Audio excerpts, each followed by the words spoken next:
राधे राधे, जय श्री कृष्णा।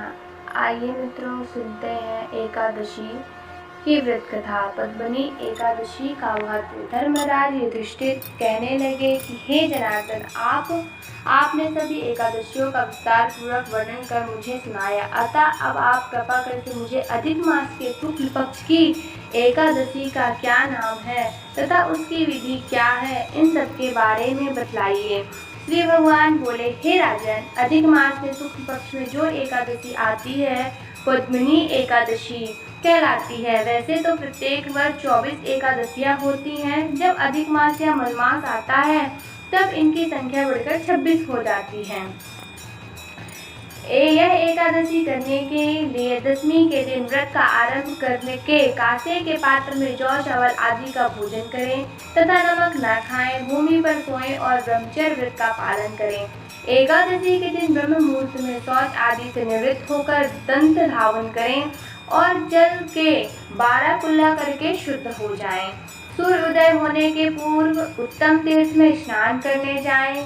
इसमें गोबर, मिट्टी, तिल तथा कुशवा आंवले के चूर्ण से विधि पूर्वक स्नान करें। श्वेत वस्त्र धारण करके भगवान विष्णु के मंदिर जाकर पूजा अर्चना करें। भगवान कृष्ण बोले, पुरुषोत्तम मास में अनेक पुण्यों को फल देने वाली एकादशी का नाम पद्मिनी है। इस व्रत को करने पर मनुष्य कीर्ति प्राप्त करके वैकुंठ को जाता है, जो मनुष्यों के लिए भी दुर्लभ है। हे राजन, ध्यान पूर्वक इस कथा को सुनो। पद्मिनी एकादशी व्रत कथा।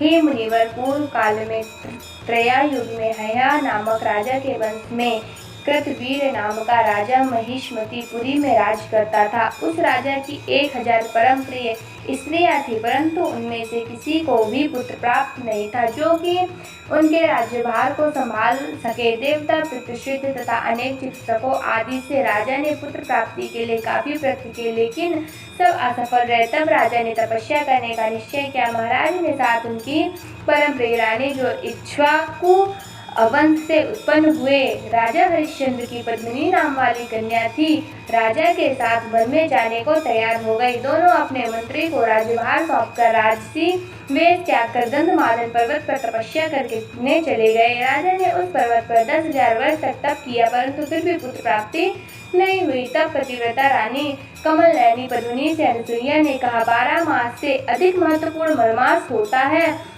जो 32 मास पश्चात आता है।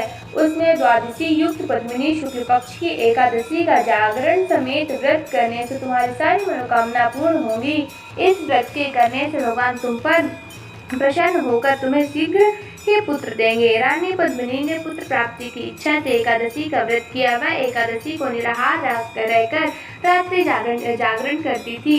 इस व्रत से प्रसन्न होकर भगवान विष्णु ने उन्हें पुत्र प्राप्ति का वरदान दिया। इसी के प्रभाव से पद्मिनी के घर कार्तवीर्य उत्पन्न हुए, जो बलवान थे और उनके समान तीनों लोकों में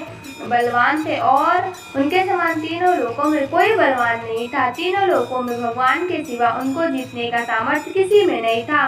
सो हे नारद, जिन मनुष्यों ने मलवार शुक्ल पक्ष एकादशी का व्रत किया, जो संपूर्ण कथा को पढ़ते या सुनते हैं, वे भी यश के भागी होकर विष्णु को प्राप्त हो जाते हैं। बोलिए राधे राधे, जय श्री कृष्णा। अगर आपको एकादशी व्रत कथा पसंद आए तो चैनल को शेयर, लाइक, सब्सक्राइब जरूर करें। राधे राधे।